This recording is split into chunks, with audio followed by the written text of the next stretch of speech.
едно време червената шапчица. Имало едно време и една червена шапчица.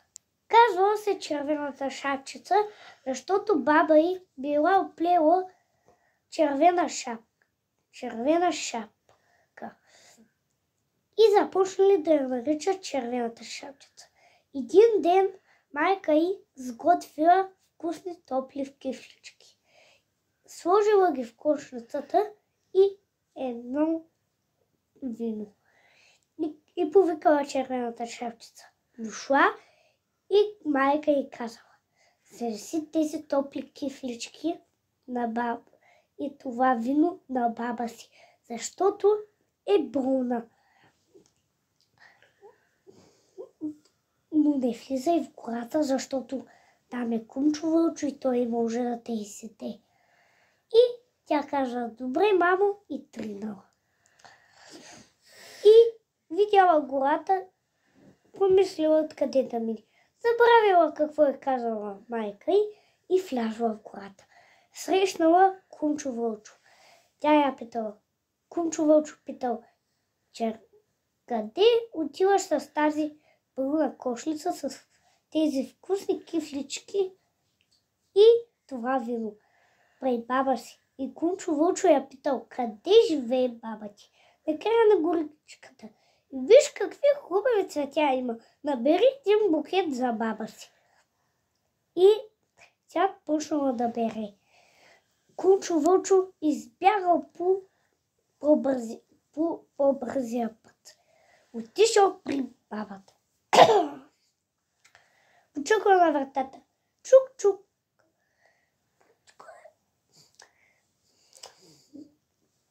Почукала на вратата. Бабата питала: кой чука на вратата? Твоята внучка, червената шапчица. Може ли да ми отвориш? Тя пита: не мога да стана, болна съм, и връщицата и вратата ще се отвори. Кумчо Вълчо така отдръпнал връщицата и вратата се отворил. Скочил към леглото и грабнал бабата. Легнала в леглото и се маскирал като бабата. Скоро червената шапчица дошла. Почукала на вратата.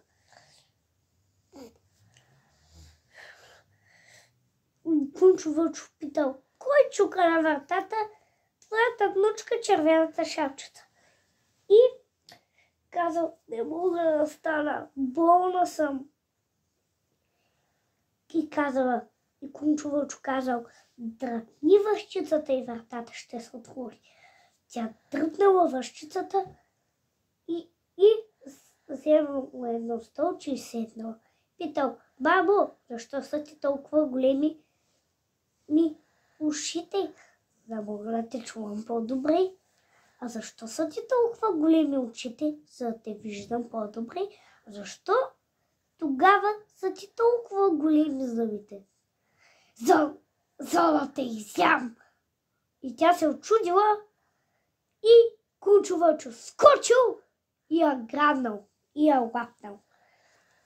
Лапнал я и легнал в леглото и заспал да си почине от толкова наядене. И скоро дошъл и ловецът. Чудел се защо бабата хърка толкова силно. И отишъл в къщата, отворил вратата тихичко, да не я събуди. И видял вълка. И заредил си пушката и се насочил да го стреля. Но не го застрелял. Защото си помислил, че бабата и червената шапчица са вътре в стомаха му. И взел една ножица, разпорил му стомаха, те изскочили тихичко и червената шапчица зърнала: да му напълням стомаха с камъни и да му зашием стомаха. Взели камъни и му напълнили стомаха. После му зашили стомаха, за да може да не усети, че те са излязли. Има камъни в неговия стомах. И те избягали и се скрили за 3 дървета зад къщичката. В средата на къщичката. Кумчо Вълчо се събудил. И отишъл да пие вода, че му било много тежко. Зърнал до реката, глътнал една глътка, паднал и се ударил. И те изскочили от стената и се радвали и край. Лека нощ, деца, аз съм Даниел Русев.